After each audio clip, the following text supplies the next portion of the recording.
Doctor साहब से निवेदन है कि वो अपना वक्त। सभी साथियों को मेरा नमस्कार। मैं डॉक्टर नारायण व्यास पुरातत्ववेत्ता हूँ। आज मैं अत्यंत खुशी हो रही है कि यहाँ मुझे आमंत्रित किया है भारतीय पुरा संपदा के विषय में कुछ जानकारी देने के लिए। भारतीय पुरा संपदा हमारे पुरातत्व पर निर्भर है, तो इन सब जानने के लिए हमें ये भी जानना होगा कि पुरातत्व क्या है, पुरातत्व की परिभाषा क्या है, पुरातत्व का हमारे जीवन में क्या महत्व है, और पुरातत्व के आधार पर ही हम हमारी संपदा, भारतीय संस्कृति की प्राचीनता, ये सब जानकारी प्राप्त करते हैं। हम किसी भी वस्तु का, प्राचीन वस्तु का साइंटिफिक यानी वैज्ञानिक पद्धति से हम यदि इसका विश्लेषण करते हैं, अध्ययन करते हैं, वो पुरातत्व कहलाता है। Means scientific study of ancient monuments, artefact जो हमें उत्खनन वगैरह से मिलते हैं। तो हमारी भारतीय संस्कृति लाखों करोड़ वर्ष प्राचीन है। हमारे भारत के अंदर इतनी संपदा है कि इतने विश्व में कहीं देखने को नहीं मिलती है। प्राचीन काल से ऐसे कहना चाहिए आदि मानव की सभ्यताओं से लगाकर वर्तमान तक की सभ्यताओं के अवशेष हमें लगातार मिलते हैं, जो प्रत्यक्ष में तो हम देखते ही हैं। लाल किला देखते हैं, कुतुब मीनार देखते हैं, ताजमहल देखते हैं, सांची के स्तूप देखते हैं। इसके अलावा बहुत सी ऐसी चीज़ें होती है जो हमें पुरातात्विक उत्खनन से जानकारी मिलती है। इसलिए स्मारक और पुरातात्विक उत्खनन, इनसे हमारी संपदा की जानकारी मिलती है। तो पुरातत्ववेत्ता वो होता है जो पुराने अवशेषों के आधार पर पूरे इतिहास लिखता है, संपदा के बारे में बताता है। तो हमारी भारतीय संपदा पुरातत्व की है, जिसमें बड़े बड़े स्मारक हैं, एक्सकेवेटेड साइट्स है और ऐसी कई चीज़ें हैं। हमारे भारत की आज़ादी जो मिली 1941 में, उसके पहले पुरातत्व का काफ़ी काम हो गया था। पूरा भारत बृहत्तर भारत था, लेकिन आज़ादी के बाद जब उसके दो टुकड़े हो गए, कि टुकड़े हो गए, छिन्न भिन्न हो गया, तो हमारी बहुत सी अधिकतर पुरातत्व की चीज़ें पाकिस्तान में चली गई, बांग्लादेश में चली गई। तो हमारे पास क्या बचा? कुछ नहीं बचा। लेकिन फिर भी हम लोगों ने, हमारे भारत के पुरातत्ववेत्ताओं ने हिम्मत नहीं हारी। उन्होंने क्या किया कि पुनः वही खोज की जो पहले हमने लोगों ने की थी। जो आज़ादी से पहले जो खोज करने वाले हमारे जो लोग थे, आज़ादी के प्रारंभ में भी, प्राप्ति के प्रारंभ में उन्होंने जो काम किया, सिंधु घाटी के बड़े बड़े अवशेष पंजाब में, गुजरात में और राजस्थान में ढूंढ निकाले।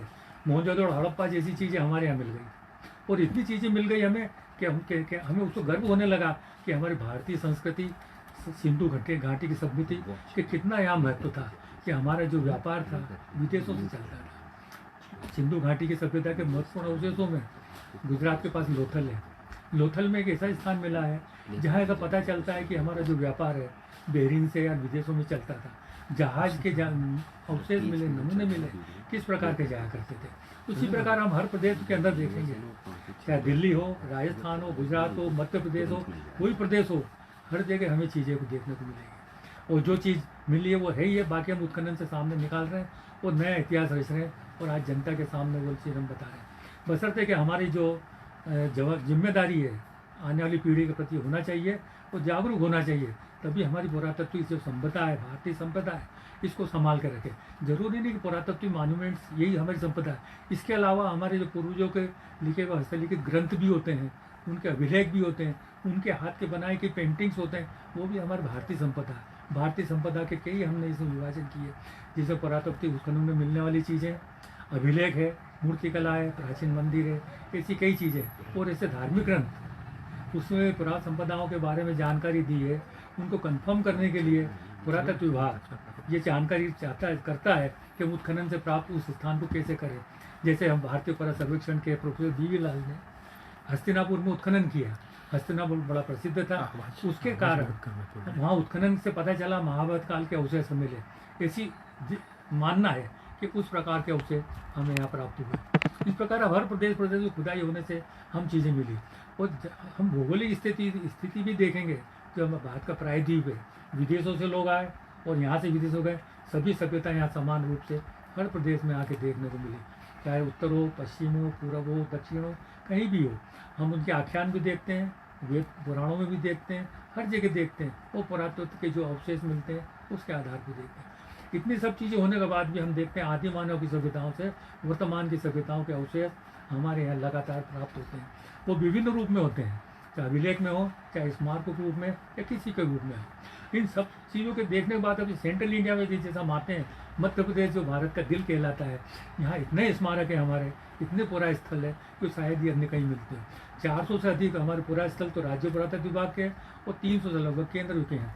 और इसके अलावा भी विश्व धरोहर के स्मारक भी हमारे यहाँ मध्य प्रदेश में 3 विश्व धरोहर स्मारक हैं, सांची है, भीमबेटका और खजुराहो। ये सबसे बड़ी चीज़ है कि विश्व धरोहर क्या होता है, ये भी एक हमारी संपदा का एक अंग है। हमारे पूरे भारत में देखा जाए तो करीब 35 विश्व संपदा है, विश्व धरोहर है, जो कि विश्व के अंदर उसे ख्याति है, लोग उसके नाम से देखने को मानते हैं। यूनेस्को जो यूनाइटेड स्टेट्स की संस्था है जिसका कार्यालय पेरिस में है, उनका मानना है कि हर देश की अपनी एक संपदा होती है और वो देश का प्रतिनिधित्व करती है। प्रतिनिधित्व किस प्रकार करती है, जैसे अजंता की गुफाएं विश्व में कहीं नहीं है, खजुराहो के मंदिर विश्व में कहीं नहीं है, सांची के स्तूप विश्व में कहीं नहीं है। तो इनको ऐसे लिस्ट बना के इनकी पूरी ऐसी कार्रवाई की जिसमें हमने पूरे भारत सरकार ने, हमारे विभाग ने सहयोग करके उसको किया। तो आज मध्य प्रदेश में हमारे 3 स्मारक खजुराहो, सांची और भीमबेटका। इसका कारण क्या है, तो लोग हुए आज हम उनके अवशेष देखते हैं। जैसे सम्राट अशोक है, सम्राट अशोक के बारे में कोई नहीं जानता था। यहाँ पे जब ब्राह्मी लिपि की खोज हुई, मैं जेम्स प्रिंसेप जो इंग्लैंड के कहना चाहिए ब्रिटिश आर्कियोलॉजी के या एस्थेटिक सोसाइटी के थे, उन्होंने ब्राह्मी लिपि खोज की। ये तो अंग्रेज, हम भी कहेंगे अंग्रेजों ने कुछ काम किया, कुछ ऐसा काम किया जिसमें उन्हें नया इतिहास पता चल गया। ब्राह्मी लिपि खोज करने से सम्राट अशोक का पूरा इतिहास पता चला, उसकी कार्रवाई पूरा चली, उसके साम्राज्य के बारे में चला, उसके धर्म के बारे में पता चला, उस समय की शासन व्यवस्था के बारे में पढ़ा। क्योंकि जेम्स प्रिंसेप ने 1836 में उसी भाषा की लिपि की खोज की, क्योंकि ब्राह्मी लिपि है, सबसे प्राचीन लिपि हमारे मानी जाती है। उनके अभिलेख हमारे 3री-4री शताब्दी ईसा पूर्व तक मिलते हैं। और पूरे भारत में हम जाके जहाँ पर अशोक का साम्राज्य था, वहाँ स्तंभ के रूप में, चट्टानों के रूप में कई उनके उकेरे हम लेख देखते हैं, जिससे उस समय की तत्कालीन समय की हर चीज़ की हमें जानकारी होती है। तो ये तो जब जेम्स प्रिंसेप ने देखा कि ये तो सब जगह एक जैसी लिपि, पर ये लिपि किसकी होना चाहिए, जगह जगह ढूंढता गया, पर उसे 2 स्थान ऐसे मिले जहाँ उस सम्राट अशोक का नाम मिला। एक दतिया के पास गुजेरा नामक स्थान है, वहाँ पर एक अभिलेख मिला जिसमें देवानामप्रिय अशोक का नाम आया। और वैसे मास्की दक्षिण भारत में है एक, वहाँ पर भी देवानामप्रिय अशोक का नाम आया। तो पता चला इतना महान सम्राट जो देवताओं का प्रिय था, वो पूरे भारतवर्ष में जिसने राज्य किया, उसने धर्मार्थ किया, वो लोगों को कितनी कितनी चीज़ें पड़ी, तो उस समय की हमें जानकारी मिलती है। उनके जो कहना चाहिए चंद्रगुप्त मौर्य उनके दादा थे, उनके बारे में जानकारी पता नहीं चली। जब मेगास्थनीज नाम की वो मेगास्थनीज की लिखी पुस्तक हिंदी का पता चली, तब पता चला चंद्रगुप्त साम्राज्य। इस प्रकार के जो अभिलेख, कई ऐसी चीज़ें होती, पुस्तकें होती हैं, हम लोग के घरों में पड़ी रहती है, हम उनको समझते नहीं है। यदि उनका अध्ययन भी करेंगे ना, तो हम चाहे इतिहास हमारा भी क्यों नहीं हो, हमारे परिवार का भी इतिहास हो, वो भी हमारी एक संपदा बनेगी। वही जोड़ के तो हमारे देश का इतिहास बनेगा। तो ऐसी भौगोलिक स्थिति बनी है, कितने भी आक्रांता भारत विदेशों आए, नष्ट करने की सोची, लेकिन हमारी संस्कृति आज तक नष्ट नहीं हो। और ऐसे ऐसे प्रमाण हमें मिले हैं, ये धर्म परिवर्तन के भी हमें जब मिले कि विदिशा में हम देखते हैं कि हीलियोडोरस का स्तंभ है। हीलियोडोरस एक तक्षशिला का एक यूनानी एक राजदूत था, उसने यहाँ विदिशा आया तक्षशिला से, उसने देखा वैष्णव धर्म की अच्छाइयाँ हैं, उसको उसने अडॉप्ट कर लिया, विष्णु का मंदिर बनवाया। यानी इतनी बड़ी बात जो सबसे पहले धर्म परिवर्तन की मिली, अच्छाइयों की जानने, वो भागवत धर्म था, वो हमें विदिशा में पुरातत्व कुटननी में उसका अवशेष मिले। इस प्रकार के अवशेष मिल के नया नया इतिहास मिल गया, पर उसको जानना हमें जनता को बहुत ज़रूरी है। तो जनता को हम कैसे बताएंगे कि उनको देखना चाहिए, उनको जगह जाकर विजिट करना चाहिए, उनके बारे में जानकारी लेना चाहिए, वहाँ से संबंधित लोगों से मिलना चाहिए कि पुरानी संपदा के बारे में हमें सब पता चलता है। वही हमारी भारतीय संपदा है। और जैसे मैं अभी जो बता रहा विश्व धरोहर के बारे में बता रहा था कि विश्व धरोहर जो मॉन्यूमेंट्स हैं पूरे विश्व में तो थे, लेकिन भारत में 35 है, उसमें मध्य प्रदेश में 3 है। क्योंकि हमने जैसे बताया कि जो भी उस देश की जो कला होती, कलाकृति होती या कोई चीज़ होती, उस देश को रिप्रेजेंट करती या प्रतिनिधित्व करती, उससे उसकी पता चलती। तो तीनों चीज़ें मिलने के बाद हमें जानकारी मिली। लेकिन हमारे तो ऐसे स्मारक है जो सभी चीज़ विश्व धरोहर लायक है। चाहे हमारा भोजपुर का मंदिर भी क्यों नहीं हो, भोजपुर का मंदिर एक ऐसा मंदिर है जहाँ उसे देखिए इसमें इस प्रकार का मंदिर आपको कहीं देखने में नहीं मिलेगा। बड़े बड़े पत्थरों का राजा भोज ने बनवाया था। वहाँ पे जो इंजीनियरिंग ड्राइंग्स बने हैं, कैसे प्लान होता था, कैसे एलिवेशन होता, कैसे क्रॉस सेक्शन होता, कैसे प्रतिमाएं बनाई जाती थी, पत्थर का चुनाव कैसे होता था, उसको कैसे वो मंदिर के ऊपर चढ़ाया जाता, वो सब चीज़ देखने को मिलती है। इसी प्रकार के बड़े बड़े निर्माण हम पूरे भारत में देखते हैं। दक्षिण में देखें तो महाबलीपुरम है, वहाँ के आप पगोड़ा देखिए, आप वहाँ के तंजौर का मंदिर देखिए, केरल के अंदर मंदिर देखिए कितने स्मारक बने हुए हैं।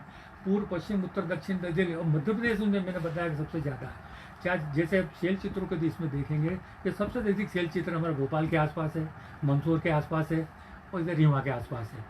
भोपाल के आसपास के तो ठीक है, लेकिन मंदसौर क्षेत्र के अंदर जब भानपुरा का एरिया, सबसे पहले डॉक्टर वाकणकर जी ने वहाँ काम किया था 1954 में। वो नई नई ऐसी साइट खोजी जो पूरे प्रदेश में या विश्व में कहीं ऐसे नहीं मिलती है।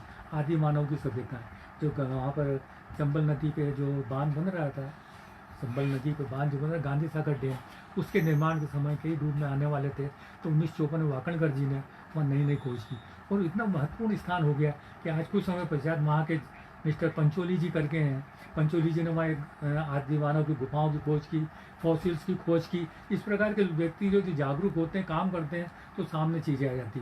वहाँ दरा की चट्टान नामक एक स्थान है, जब पेट्रोग्लिप्स मिले, यानी इसे कप मार्क मिले हैं जो कि पूजा पाठ में किसी यंत्र मंत्र में काम आते हो, वो पंचोली जी ने उसकी खोज की। इस प्रकार जैसे वाकणकर जी ने खोज की, वाकणकर जी पूरे विश्व के महानतम पुरातत्ववेत्ता थे।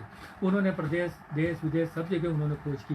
तो मध्य प्रदेश में उनके खोजे हुआ स्थान है भीमबेटका। ऐसे तो कई भीमबेटका विश्व के अंदर सबसे बड़ा स्थान है, जहाँ करीब 1000 रॉक शेल्टर्स हैं, शैलाश्रय है, जहाँ आदि मानव रहता था। ऐसा लगता है कि बहुत बड़ी कॉलोनी है यहाँ पर। इस कॉलोनी के लोग कहाँ के लोग रहा करते थे। उसमें हम पाषाण काल से लगा के 15वीं-16वीं शताब्दी तक के लोग लगातार रहे।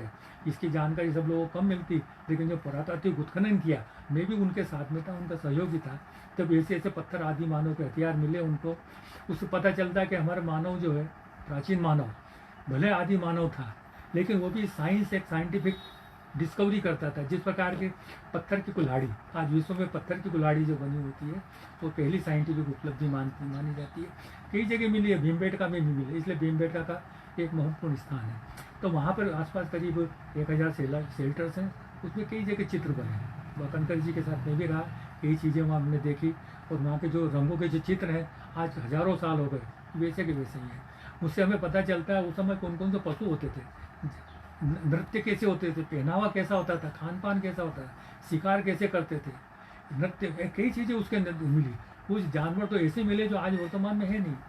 जैसे भीमबेटका में की पेंटिंग देखते हैं तो 2 सींगों वाला गेंडा है, उस गेंडे को देखें तो लगेगा ये जगह में गेंडे कहाँ से आ गए। तो पेंटिंग में जो 5000 साल पुराने चित्र है, उसमें गेंडे बने हैं, जंगली भैंसे बने हैं। ये चीज़ें आज नहीं है, लेकिन उसमें भयानक बड़े जंगल थे, तो यहाँ सब चीज़ें होती थी। तो ये विंध्याचल का जो क्षेत्र है, ये आदि मानव के रहने के लिए सबसे उत्तम स्थान था। हिमालय पर्वत का भी एरिया था, सेंट्रल इंडिया में ये था, और राजस्थान के अंदर अरुद्रजल जिसे मरावली कहते हैं। लेकिन मध्य प्रदेश जो सेंट्रल इंडिया के अंदर जा रहा विंध्याचल पर्वतमाला सब बहुत लंबी चौड़ी है, आदि मानव के रहने के लिए बहुत अच्छी थी। उसके अवसर सबसे ज़्यादा यहाँ मिले। यहाँ खाने पीने का, पानी की अच्छी व्यवस्था थी, रहने के लिए रॉक शेल्टर्स थे, तो उसमें रहे। आज भी लोगों को इतनी जानकारी कम है, लेकिन हम उधर जाके देखेंगे, उनके बारे में देखेंगे कैसे कलर प्रयोग करते थे, कौन कौन से जानवर होते, तो प्रत्यक्ष में जाके देख सकते हैं। किताब में पढ़ने की जरूरत ही नहीं है यदि हम वहाँ जाके चीज़ें देखते हैं। इस प्रकार की कई चीज़ें हम मध्य प्रदेश में देखते हैं। और दूसरी देखिए, आप उज्जैन देखिए, उज्जैन प्राचीन नगर है। ऐसा कहते हैं कि सम्राट अशोक राज्यपाल था पहले वहाँ का, विदिशा का और उज्जैन का।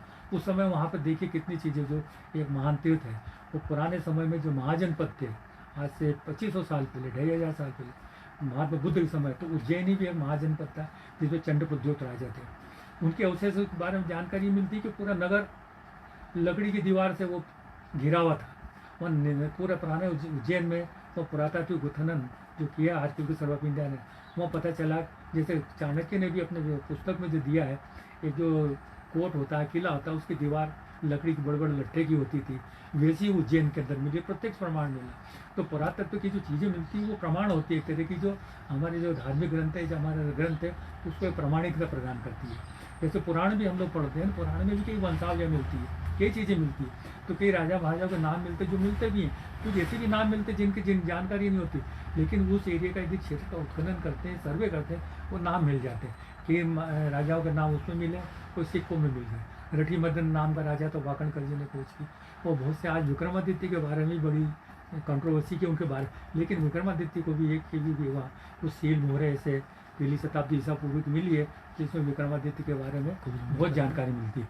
इसी प्रकार के यदि हम चीज़ें स्मारकों को देखेंगे, चाहे साहित्य के आधार पर देखें या पुरातत्व के आधार पर देखेंगे, तो ये कई चीज़ें मिलेगी। जैसे मंदिर बनाने की कला है, मंदिर निर्माण की कला हम कहते हैं कि सबसे प्रारंभ मध्य प्रदेश में हुई। उदयगिरी गुफा है, तो जब कहना चाहिए चंद्रगुप्त विक्रमादित्य द्वितीय ने जब मालवा की विजय प्राप्त की तो उन्हें वो गुफाएं उसके उपलक्ष्य में बनवाई।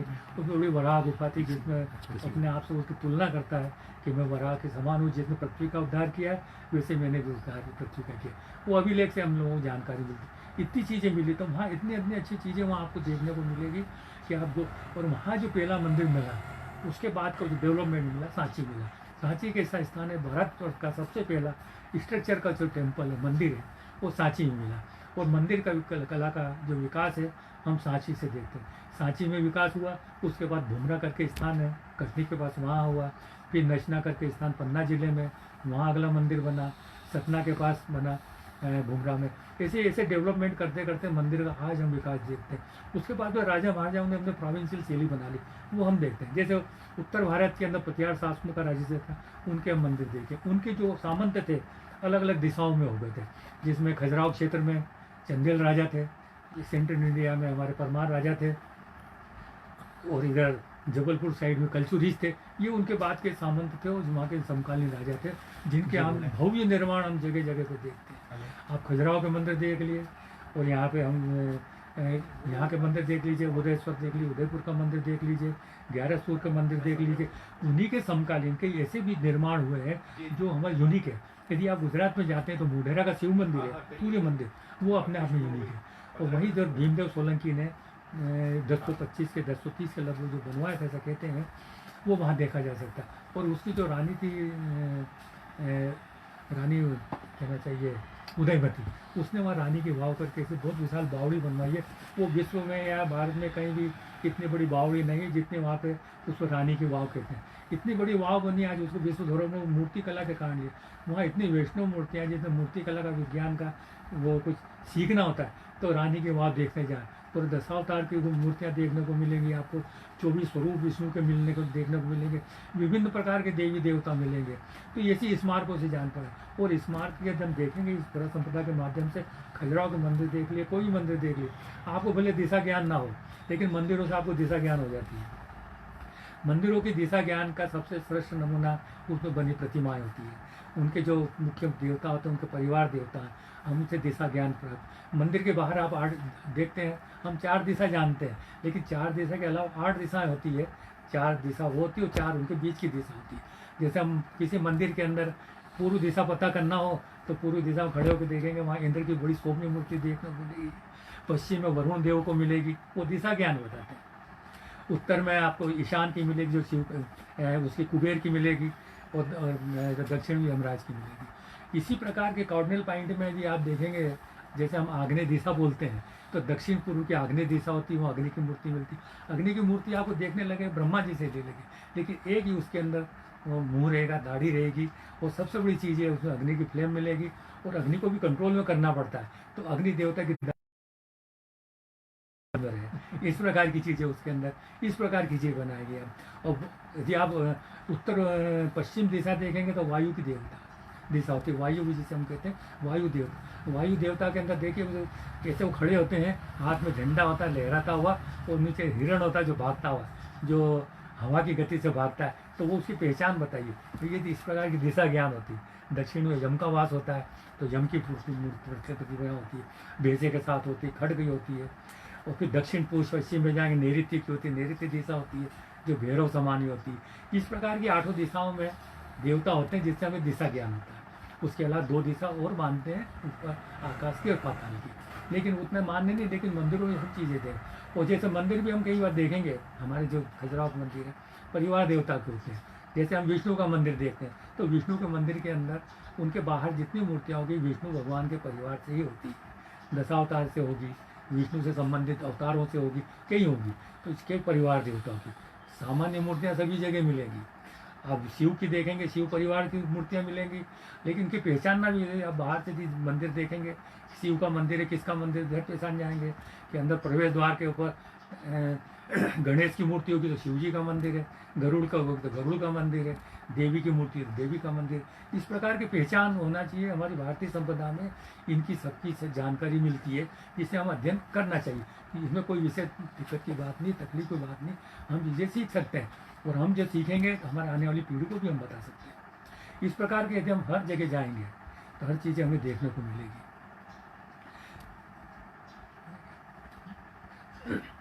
और मैं और कुछ ये बताना चाहता था कि पूरा संपदा जरूरी नहीं कि हम ये पूरे देश में देख रहे यही है, हमारे घर में भी पूरा संपदा है। पूरा संपदा क्या है कि हमारे पूर्वजों के अस्त्र शस्त्र होते हैं, उनके कपड़े होते हैं, उनके हाथ के लिखे हुए पत्र होते हैं, ऐसी कई ऐसी चीज़ें होती है, वो भी संभाल, क्योंकि इतिहास एक कण कण से हमारा मुझे खड़ा बढ़ता है, कण कण से हमारा इतिहास बनता है, एक एक चीज़ से हमारी इतिहास बनती है।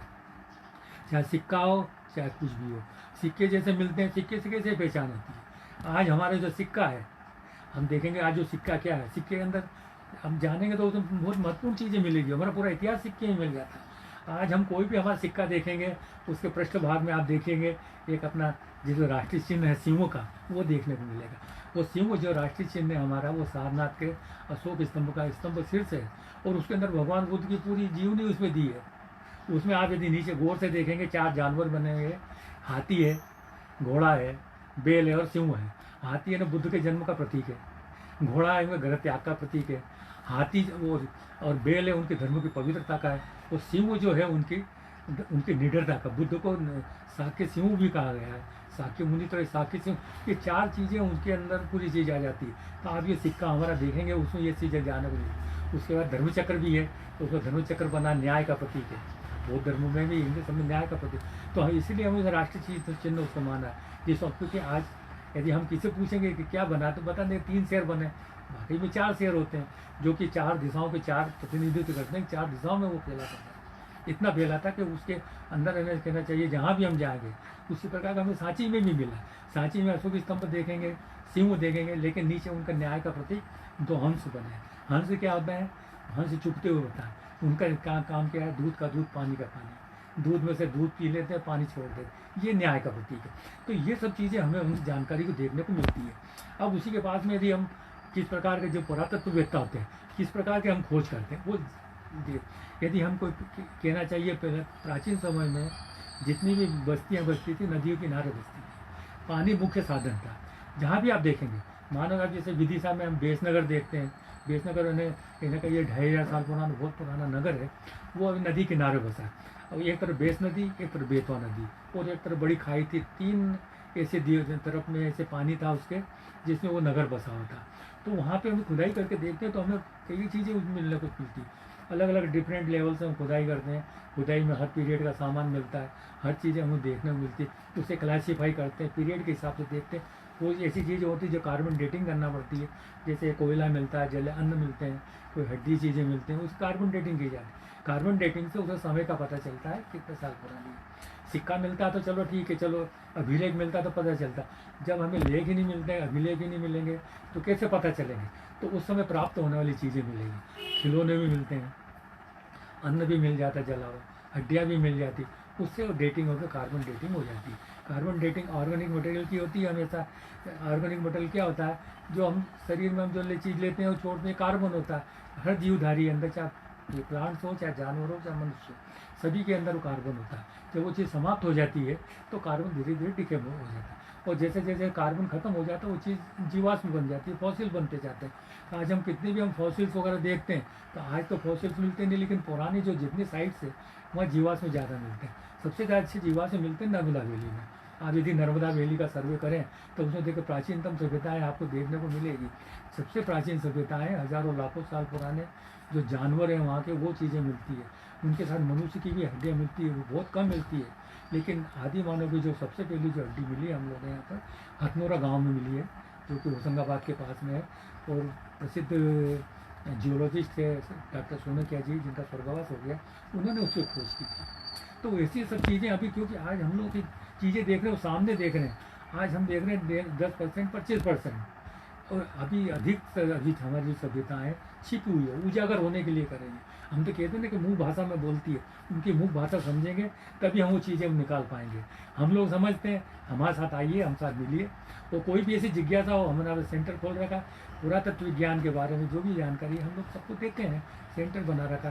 तो हमारी भारतीय पुरा संपदा पूरे विश्व में सबसे प्राचीन मानी गई है।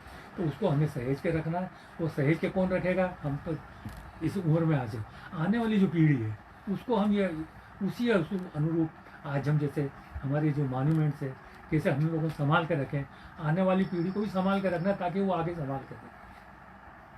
धन्यवाद। चले दीजिए ना, वो क्वेश्चन आप कर दीजिए ना। हाँ क्वेश्चन कर लेते हैं। हाँ, एक दो प्रश्न पूछूं मैं हाँ, आपसे। हाँ, आपने बताया कि जो मंदिर होते हैं उसमें जो देवता होते हैं उनके देवता के हिसाब से, मतलब देवता की दिशा के हिसाब से वो दिशाएं, मंदिर की दिशाएं जो है ना वो निर्धारित होती हैं। तो ये दिशा का ज्ञान जिस समय उन्होंने बनाया तो उस समय, अब तो ये ज्ञान हमारे सामने है कि उत्तरायण सूर्य होता है तो उस समय वो 30 डिग्री तक जाता है या 28 डिग्री तक जाता है, दक्षिणायन होता है तो 28 डिग्री तक जाता है। तो उस समय हमारे जो गणित जिन्होंने किया होगा, उसका आर्किटेक्चरल जो डिज़ाइन किया होगा, तो वो उस समय किस तरह से उन्होंने किया होगा? इनके जो अपने जो पुराने शास्त्र हैं, जैसे मंदिर बनाने के शास्त्र हैं, हाँ जैसे राजा भोज ने भी सम्रांगण को सुधार किया, लेकिन ये तो 10वीं 11वीं शताब्दी। इसके पहले जो मंदिर बनते थे ये बनते थे, एक आर्किटेक्चर का एक पूरा ग्रंथ है विष्णु धर्मोत्तर पुराण। अच्छा। एक विष्णु पुराण अलग, विष्णु धर्मोत्तर पुराण अलग है। उसके अंदर हमें पूरे नगर की संयोजना, मंदिर किस प्रकार बताना है, उसका दिशा ज्ञान, किस जगह पानी का स्थान होगा, किस जगह मकान का स्थान होगा, किस जगह राजमहल होगा, राजा का स्थान होगा, और किस प्रकार हम उसको पेंटिंग चित्र वगैरह के बनाएंगे। ये सब चीज़ें उसके अंदर जानकारी मिलती है। उसी अनुरूप ही वो जो आर्किटेक्ट होते थे पूरे मेजरमेंट से बनाते। जैसे आज के समय जो मंदिर बनाते हैं, यही आपने देखे होंगे कि प्रसिद्ध आर्किटेक्ट जो सोमपुरा परिवार है गुजरात का, जहाँ जहाँ आप देखिए उसी प्लानिंग से बनाते हैं। जो विष्णु धर्मोत्तर पुराण और जो विश्वकर्मा वास्तुशास्त्रम और ये सम्रांगण सूत्र, इनके आकर बेस लेके उनको बनाए जाते हैं। और अधिकतर जो मंदिर की जो दिशाएं होती है, शिव जी एक ऐसे हैं, उनका मंदिर का कोई दिशा का वैसा नहीं, किसी भी दिशा में उनका फेस है, प्रवेश द्वार कहीं भी होता है शिव जी के लिए। लेकिन अधिकतर जो मंदिर देखिए पूर्व दिशा में, खजुराहो के जितने भी आप मंदिर देखेंगे पूर्व दिशा की तरफ मिलेंगे। और शिव जी के मंदिर आप कहीं, जैसे आप भोजपुर जाएंगे पश्चिम दिशा में मुँह है। और आप उज्जैन जाएंगे तो उज्जैन एक ऐसा महाकालेश्वर का मंदिर है जहाँ पर उसकी जो जलाधारी है वो दक्षिण तरफ है। नहीं तो अधिकतर आप शिव मंदिर में जो जलाधारी जो पानी का निकासी होगी उत्तर में ही होगी, उत्तर में कहीं भी आ जाए मंदिर का फेस कहीं भी है। उसी प्रकार से जो दूसरे मंदिर बनते हैं, विष्णु के मंदिर बनते हैं या किसी के भी बनते हैं, उसमें दिशा के ध्यान रखना पड़ते, मोस्टली पूर्व दिशा में ज़्यादा बनते हैं। और उसमें जो प्रतिमाएँ जो लगती है उसी हिसाब से लगती है। ऐसे हर मंदिर में, पुराने मंदिर में 5 प्रकार की प्रतिमाएँ होती है जो कि उससे संबंधित होती है। मुख्य प्रतिमा होती है जो मुख्य गर्भगृह में होती है, चाहे विष्णु की हो, चाहे शिव की हो या गणेश हो, किसी की भी हो। उसके बाद जो देवी देवताएं होते हैं उनसे संबंधित हुए होते हैं। तीसरी होती है अप्सराओं की प्रतिमाएं। अप्सराओं की आप हर मंदिर में प्रतिमाएं देखेंगे, देवी देवताओं का अप्सराओं की प्रतिमा होती है। उसके बाद जनजीवन की मूर्तियाँ होती है जो आप मंदिर के परिसर में देखेंगे, जनजीवन की। उसके बाद पशु पक्षियों की, जानवरों की होती है। इस प्रकार 5 प्रकार की प्रतिमाएँ आप मंदिर में होना बहुत ज़रूरी है। और उसी के हिसाब से वहाँ पर प्रतिमाएं लगाई जाए। जैसे परिवार देवता का बताया, जैसे शिव की मूर्ति है तो शिव की मूर्ति में गणेश भी होना जरूरी है, कार्तिकेय भी रहना जरूरी है, और सप्तमातृकाएँ रहना जरूरी है, भैरव भी रहना जरूरी। इस प्रकार के वो उनके रहते हैं। विष्णु का मंदिर लेंगे तो हम 10 अवतार भी उसमें रहेंगे, विष्णु के 10 अवतार। विष्णु के विभिन्न रूप भी होंगे, कई बार सूर्य प्रतिमा भी होती है, और विष्णु संबंधित जो भी चीज़ें होती है वो होती है। लेकिन जो कॉमन मूर्तियाँ होती है वो सब जगह यूज होती है। जैसे अष्टदिक्पाल है, अप्सरा है, वो सभी में होंगे। अष्टदिक्पाल के जैसे बताया 8 दिशाओं के देवता होते हैं, वो 8 दिशाओं में मिलेंगे। अब जैसे आप लोग मंदिर में प्रवेश करेंगे, आपको पता नहीं किसका मंदिर है। यदि आप गणेश जी को देख लेंगे प्रवेश द्वार पे तो समझ जाएंगे शिव जी का मंदिर है। गरुड़ बना होगा तो विष्णु का मंदिर होगा, देवी बनी होगी तो समझो सात देवी का मंदिर। इस प्रकार से होता है। वैसे हमारे जैन मंदिर बने, जैन मंदिर में भी ऐसे ही होता है, तो उसमें देते तो दिक्पाल वैसे ही होते हैं। लेकिन जो मुख्य जैन प्रतिमा होती है तीर्थंकर की, उसी अनुरूप वहाँ पे देवी देवताओं की मूर्तियाँ होती है। जैसे ग्यारसपुर के अंदर आदिनाथ मंदिर है तो उसके प्रवेश द्वार में आपको चक्रेश्वरी देवी मिलेगी। चक्रेश्वरी देवी वो आदिनाथ की देवी कहलाती है, जो रहती गरुड़ जैसी, वो वैष्णवी जैसी ही होती, लेकिन उसमें जैन शंकर बने होते हैं, इस प्रकार की चीज़ें। एक और बात मुझको पूछनी हाँ। थी। ये कई जगह पर ये कहा जाता है कि जहाँ पर गर्भगृह रहता है वहाँ पर कोई ना कोई मूर्ति के नीचे कोई ना कोई यंत्र जो है ना वो अवश्य होता है। नहीं, ऐसा तो हम लोगों को ऐसे देखने को नहीं मिला। अच्छा। हम लोग जितना काम किया, कंजर्वेशन किया, हाँ। कोई काफ़ी नीचे रहा किसी तरह का यंत्र हो, वो चीज़ अलग है, लेकिन वैसी चीज़ हमें तो देखने को नहीं मिली। अच्छा। हाँ, ये जरूर है कि आसपास के सिक्के उसके जो भी पुराने बने में बना देते थे। अभी सिक्कों का उदाहरण बताओ कि हम लोगों ने हमारे विभाग में हुआ है कि बड़गांव पर के जबलपुर के पास उत्खनन की वो काम किया था कंजर्वेशन का, तो गर्भगृह के पास में तो 125 सोने के सिक्के मिले थे कलचुरी राजाओं को। लेकिन वो सब पूरे वो उस समय के इतिहास को बताते हैं कि रखते होंगे उस समय, जैसे हमारे विदिशा में विजय मंडल है, बड़ा सब मॉन्यूमेंट से, वहाँ से भी वो सफाई करते करते तो करीब चांदी के सिक्के 180 करीब 80 180 सब मिले। तो उससे क्या होता है कि उस समय की जानकारी मिल जाती है कि अच्छा। मंदिर किसने बनवाया, किसने क्या किया, है ना, सब हमें जानकारी चाहिए। क्योंकि है ना कि इतिहास जानने के जैसे हम सब जानते हैं साधन जो होते हैं साहित्य के भी होते हैं, वो पुरातात्विक होते हैं। साहित्य में तो जैसे हमारे सम्रांगण सूत्रकार, विष्णु पुराण, महाभारत, रामायण ये रहती है, इसमें जानकारी मिलती है। पुरातात्विक उदाहरण में क्या पुरातात्विक एक्सकवेशन होते हैं, उसमें चीज़ें मिलती है, अभिलेख मिलते हैं, सिक्के मिलते हैं, ये चीज़ें मिलकर पुरातात्विक, तो इनसे दोनों को जब मिलाएंगे तो उनका इतिहास बनेगा। ये चीज़ें इतिहास जानने के साधन में हो जाती है। एक और प्रश्न मुझको पूछना हाँ था हाँ बिल्कुल पूछिए।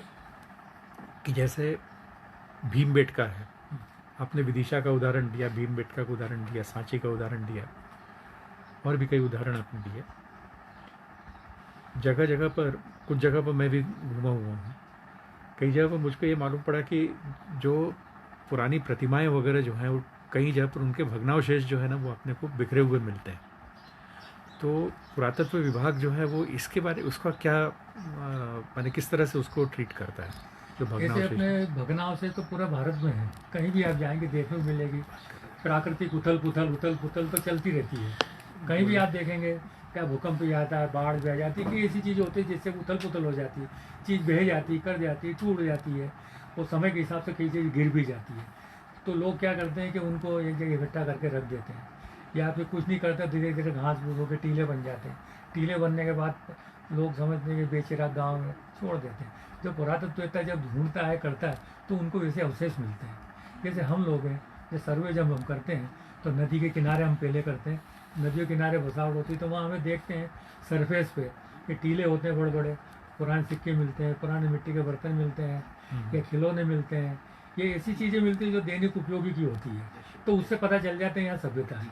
ये जितने बड़े बड़े टीले होते हैं तो उससे पता चलता है यहाँ हैबिटेशन ज़्यादा है। तो फिर हम उसको एक्सकेवेशन उत्खनन करते हैं। तो उत्खनन की भी एक जो पद्धति होती है उस आधार पर उत्खनन किया जाता है। तो ये पूरा एक उसका लेआउट आता है, हॉरिजॉन्टल एक्सकवेशन और वर्टिकल एक्सकवेशन। इस प्रकार से उत्खनन करके हम उसको प्लानिंग बनाते हैं कि हमें क्या खोदना चाहिए, और धीरे धीरे हम खुदाई करते हैं, तब उसमें जो चीज़ें मिलती है उनको धीरे धीरे धीरे छोटी गेती फावड़े होते हैं, हम लोग स्वयं करते हैं। उसमें हर लेवल के अंदर मिट्टी बदल जाती है, मिट्टी चेंजेस वगैरह हो जाती है, बदल जाती है, स्वरूप बदल जाता है। तो हर लेयर के अंदर नई नई चीज़ें अलग अलग देखने को मिलती है। फिर उसको क्लासीफाई करते हैं, उसके अंदर मिट्टी के बर्तन मिलते हैं। तो उस समय की जो चीज़ें होती है वो हम अलग अलग करके डेप्थ के हिसाब से रखते हैं। उसके बाद उस जो वर्णन लिखना होता है वो उस समय जानकारी मिलती है उस समय। आजकल हर जगह पर कुछ न कुछ खुदाई चल रही होती है।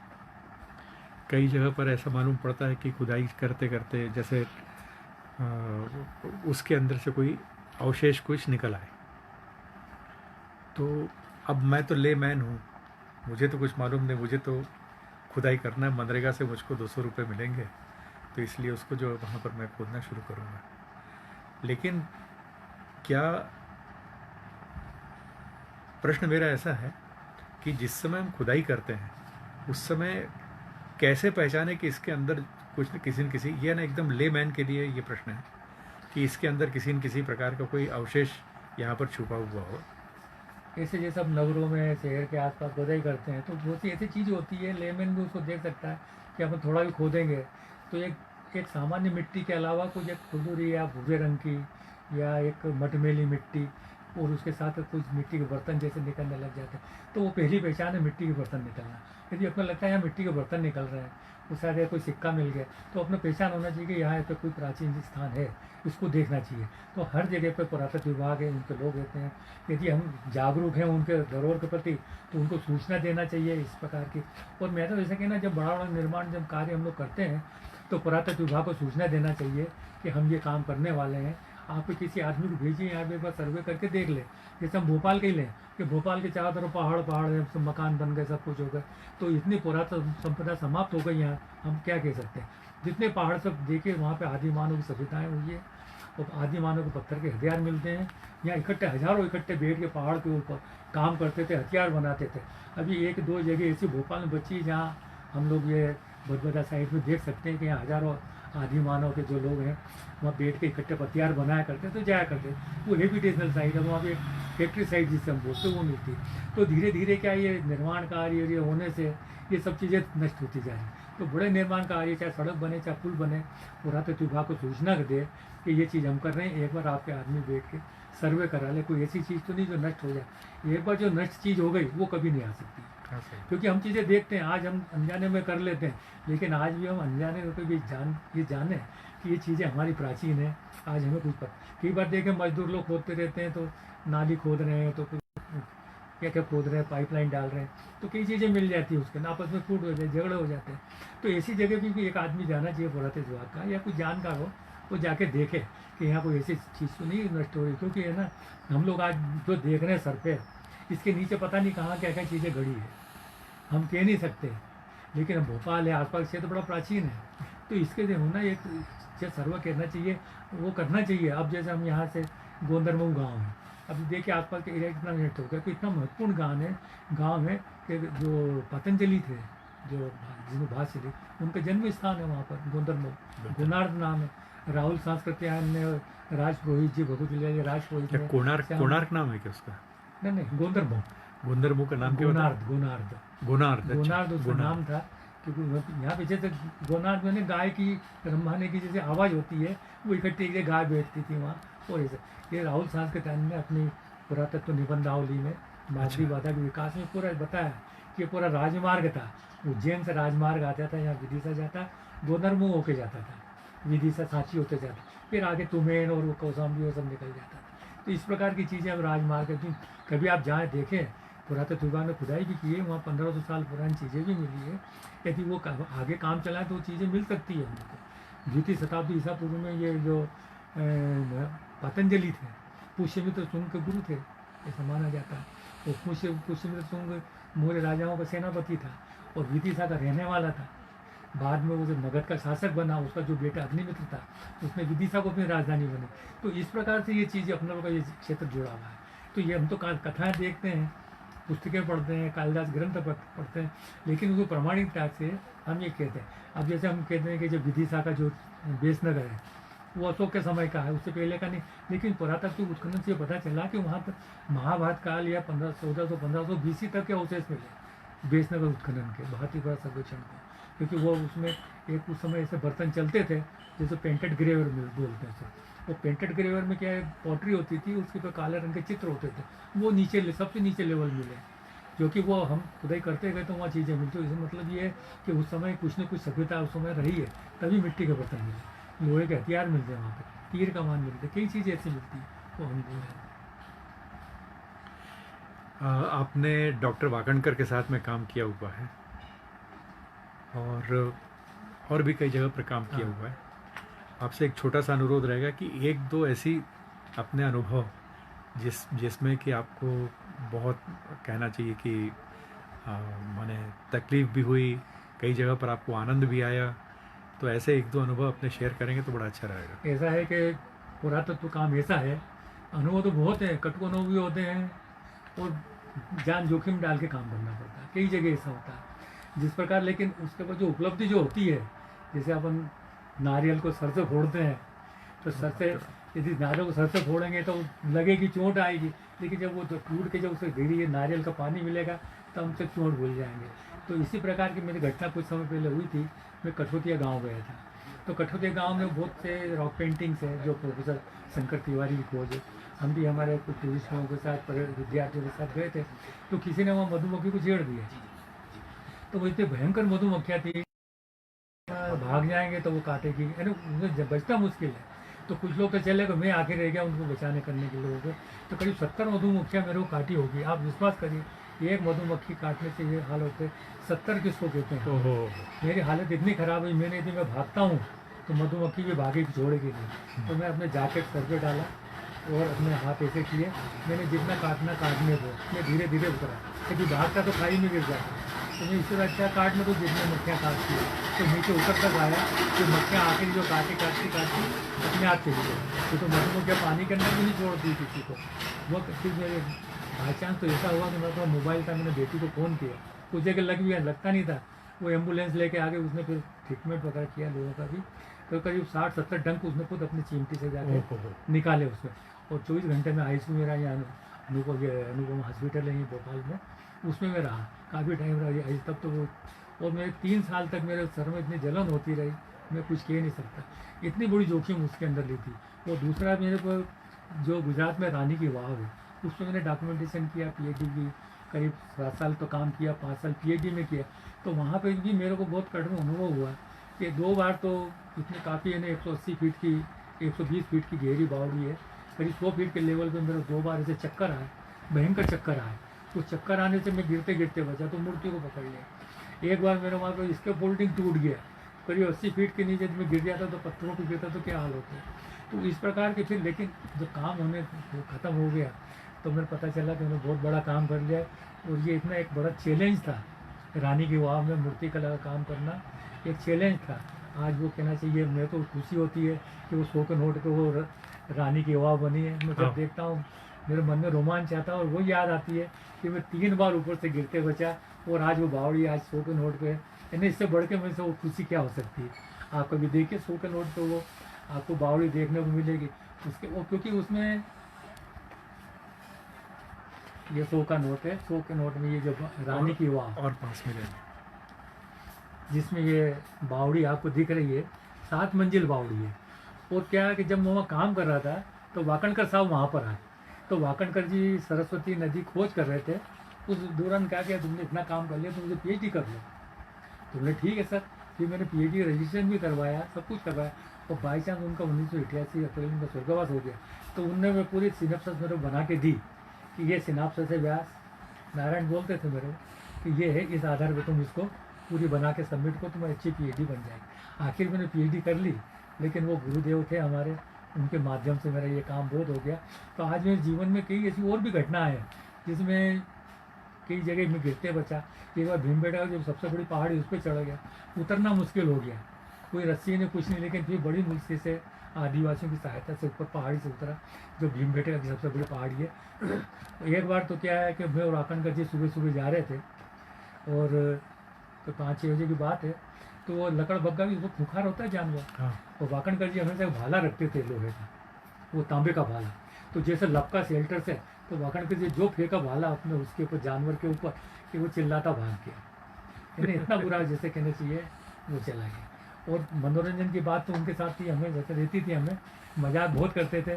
और भीमबेटका में हमने जब अप्रैल में जनवरी में काम शुरू किया 1972 में, मकर संक्रांति का समय था, तो बोले यार नारायण, संक्रांति के समय यार गुल्ली डंडा उस दिन बहुत खेलते थे, इधर भी खेलते हैं। तो रोज़ शाम को डेली 2-3 महीने तक हम 3-4 लोग गुल्ली डंडा खेलते थे। तो वो भी उनके ने मनोरंजन के लिए बहुत बड़ी ऐसी चीज़ें थी। वाकणकर जी तो विश्व की महान हस्ती है, पद्मश्री है, और उन्होंने इतना काम किया पुरातत्व क्षेत्र में, आज में किसी ने किया। सेल चित्र तो उन्होंने खोजे हैं, उनकी पीएचडी भी है, रॉक पेंटिंग्स ऑफ इंडिया। और जो डूब के जो जितना क्षेत्र है उन्हें पूरा सर्वे किया, और भीमबेटका की खोज की। इसके अलावा कई ऐसी जो चीज़ें थी, जैसे उज्जैन के पास एक कायथा गांव है, कायथा में बहुत प्राचीन ताम्रयुगीन सभ्यताएं मिली हैं। वाकणकर जी कहना कि ताम्रयुगीन सभ्यता जो कायथा की है वो सिंधु घाटी सभ्यता से पहले की है, ये उन्होंने मान्य किया। और ये उस चीज़ को माना, क्योंकि उस समय जो मिट्टी के बर्तन जो उनको सबसे नीचे लेवल मिले, वो वहाँ भी हड़प्पा क्षेत्र है उसमें नीचे मिले, वही उसके समकालीन मिले। तो उनका कहना लगभग इनसे ये पुरानी चीज़ें। तो उसके बाद डेक्कन कॉलेज पुणे ने भी वहाँ काम किया, कई लोगों ने काम किया। और वाकणकर साहब का जो काम है पुरातत्व का, वो तो मैं उनका स्टूडेंट था पहला, और सेल चित्रों का था। तो मेरा तो ये है कि जो काम उन्होंने किया है, जितना बचा है वो करूँ, वो मैं कर रहा हूँ जितना मेरे से बनता है अपने शरीर की क्षमता से इस उम्र में, फिर भी जितना होता है मैं करता हूँ, लोगों को सहयोग करता हूँ। वाह, बहुत बढ़िया। एक अंतिम प्रश्न मैं पूछना चाहूँगा, आपको थकान तो नहीं हो रही ना? नहीं। अंतिम प्रश्न मैं पूछना चाहूँगा कि जैसे भीमबेटका है, डॉक्टर वाकणकर के नाम से, डॉक्टर वाकणकर भीमबेटका के नाम से जाने जाते हैं, और भी बहुत सारी खोज उन्होंने करी हैं, आप भी उनके साथ में रहे हुए हैं, और भी कई ऐसी खोज होंगी जिसमें कि आपने अकेले बैठ कर के कुछ काम किया होगा या और लोगों के साथ में बैठ कर के काम किया होगा। तो ऐसी कोई कोई और ऐसी कोई महत्वपूर्ण एक कोई ऐसी खोज ऐसी आप बता सकते हैं जिसमें जैसे आपने विदिशा की बात बताई, आपने गुंदरमो की बात बताई, आपने और भी जगह की बात बताई, तो ऐसा कोई विशिष्ट स्थान? ऐसा है, हम लोग जो एक प्रोजेक्ट था हम लोगों का विलेज टू विलेज सर्वे, यानी गाँव सर्वे करना, वहाँ पूरा वस्तु ढूंढना। ये गवर्नमेंट का 1977 में प्रोजेक्ट था, तो मुझे रायसेन जिले का काम दिया। तो रायसेन जिले में इतने कहना चाहिए समृद्ध है कि कोई ऐसा गांव नहीं जिसमें पूरा वस्तु नहीं मिलती है। करीब मैंने 150-200 गांव सर्वे किए, फिर मैं ट्रांसफ़र भी हो गया था, लेकिन जितने भी गांव किए उसके अंदर महत्वपूर्ण इतने कि अकेले जाके काम किए, जहाँ जानवरों के जाके बीच में, जैसे बाढ़ के पास चौकीगढ़ का किला है। चौकीगढ़ का किला इतने इंटीरियर में है, इतना अंदर घने जंगलों में है, अब तो खैर साधन अच्छे हो गए, जा सकते हैं। और रायसेन के पास में जैसे सलामतपुर तहसील पड़ती है, सलामतपुर गांव, वहाँ से एक कुछ साइट्स हैं आसपास जो मैंने केवल अपने मैप में देखी थी कि ये साइट्स है। तो एक वहाँ कितने साल पुरानी रही होंगी? है, कितने साल पुरानी रही होंगी? ये 1977 की बात है। नहीं नहीं नहीं, साइट्स कितने पुरानी? साइट तो पूरे 2000 साल पुरानी है। अच्छा, 2000 साल पुरानी। वहाँ इतनी चीज़ें मिली, क्योंकि वो पहचान वहाँ की मूर्ति कला, वहाँ की जो चीज़ें मिलती है उससे। तो उस दिन मैं सोच के गया था कि कोई ऐसी अद्भुत चीज़ें मेरे को दिखी नहीं है, आज को देखना चाहिए। तो कभी कभी तो बात सच हो जाती। तो उसमें मेरे क्या लगा कि एक देवी की मूर्ति है दुर्गा की, जो महिषासुर का वध कर रही है। तो जनरली हम देखते हैं कि भैंसे के रूप में महिषासुर मिलता है, जानवर के रूप मिलता है जिसमें वो त्रिशूल से मार रही है। लेकिन मुझे जहाँ मुझे जो पहुँचा तो मेरे को ऐसी मूर्ति दिखी, मैं आश्चर्य करके रह गया कि महिषासुर को जो मार रहे हैं जानवर के रूप में, देवी ने दोनों हाथ से उठा के उसको मार रही है। अच्छा। ऐसी दुर्लभ मूर्ति मैंने पहली बार देखी है वहाँ पर, कि वो करीब 4वीं-5वीं शताब्दी की मूर्ति है वो, मैंने गुप्त काल की, उससे थोड़ा लेटर पीरियड की है। देवी खड़ी बिल्कुल सौम्य भाव से, मुस्कुराता चेहरा है, और दोनों हाथ से, एक हाथ से सींग पकड़ा, एक हाथ से पूंछ पकड़ी, और इसे उठा के पटक रही है, और नीचे उनके सहयोगी उनको। ऐसी मूर्ति मैंने आज पहली बार देखी उस समय, क्योंकि मैं सोच के गया था कुछ अजीब चीज़ मिलना चाहिए। कई बार जब सोचते हैं तो चीज़ हो जाती। कभी सपने वाले भी, सपने भी सच्चे होते कहते हैं, क्योंकि अब ये सब्जेक्ट ऐसा है कि दिन रात दिमाग में भी वही चीज़ घूमती है। तो वही घूम रहा था, जैसे कोई किला हो, ये देख मिल जाए कर जाए ऐसा। तो वो मेरे को क्या चौकीगढ़ के बारे में पता नहीं था, लेकिन मैंने पुरानी टोपो सिटी में देखा कि चौकीगढ़ का किले के कोई निशान बने हुए। तो उसको देखते देखते अटेंडेंट को लेके बाड़ी गया, रुकने का स्थान मिला तो ग्राम पंचायत एक कमरा था, रात में रुका, अंधेरा था, कुछ नहीं वहाँ पे, अंधेरे में रात को रुके मैं और पूरा अटेंडेंट। और सुबह सुबह हम पैदल पैदल वो बारना नदी और उसका डैम पार किया, वो पैदल पैदल वहाँ उसको इतना, अब तो जंगल तो कट गया वो, लेकिन उसको भयंकर जंगल था कि जा नहीं सकते थे, लेकिन पूछते पूछते मैप की सहायता से वो देखने गए। ऐसे हमारी लाइफ में कई घटना ऐसे घटी जिसे हम कुछ कह नहीं सकते, ग्रंथ पढ़ जाए इतनी चीज़ें हम लोग को मिल जाती। अपनी तरफ से कोई सलाह जो है या कोई सुझाव जो है आप हमारे दर्शकों को देना मैं चाहेंगे? सभी को सुझाव यही दे रहा हूँ कि अपने आसपास जो भी प्राचीन चीज़ें हों, हमारे घर में भी चीज़ें हों, उनको सुरक्षित रखें। हम लोग घर में किताबें बहुत होती है, रद्दी समझ के बेच देते हैं, लेकिन उसमें हमारे पूर्वजों के हाथ के लिए ग्रंथ होते हैं, वो चले जाते हैं। और दूसरा, आप जब भी कहीं स्मारक देखने जाते हैं, कोई मॉन्यूमेंट देखने जाते हैं, विजिट करने जाते हैं, शांतिपूर्वक देखें, उसको बिगाड़े नहीं। बहुत से लोग अपना अमर होने के लिए नाम लिख जाते हैं।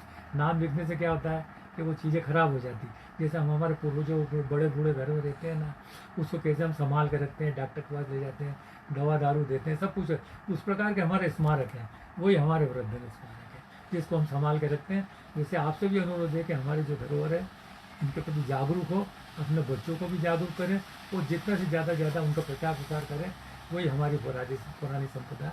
नमस्कार। एक बायां वाला दीजिएगा मुझको, एक बंद मत करना है।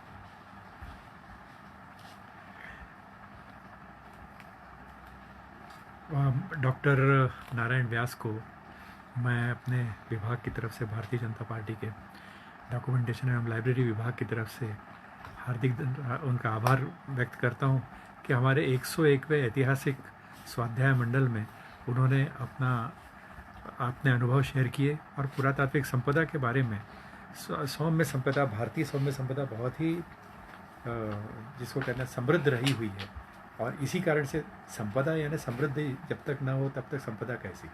ये पुरातात्विक संपदा भी अपने आप में एक बहुत बड़ी समृद्ध संपदा है, सौम्य संपदा है। और जैसा कि डॉक्टर साहब ने सबको सुझाव दिया है कि अपने प्राचीन वस्तुओं को संभाल करके रखें। वास्तविकता में डॉक्यूमेंटेशन लाइब्रेरी विभाग का भी यही काम है कि पुरानी वस्तुओं को संभाल करके रखना और उनके बारे में लगातार जो है ना किसी न किसी तरह से उनके बारे में कोई ना कोई खोज करते रहना, ये हमारे विभाग का काम है। तो आप सभी से अनुरोध है कि अपने पुरानी जितने भी वस्तुएं हैं उनको संभाल करके रखें, पुराने चित्र हो संभाल करके रखें। पुराने चित्र यदि मान लीजिए पार्टी से संबंधित हो तो हमें ज़रूर भेजें। और आज का कार्यक्रम इसके बाद में हम लोग सामूहिक रूप से एक कल्याण मंत्र कहेंगे, उसके बाद फिर कार्यक्रम समाप्त करेंगे। सर्वे भवन्तु सुखिनः, सर्वे भवन्तु सुखिनः, सर्वे सन्तु निरामया, सर्वे भद्राणि पश्यन्तु, मा कश्चित् दुःखभाग् भवेत्। ओम शांति शांति शांति। भारत माता की जय।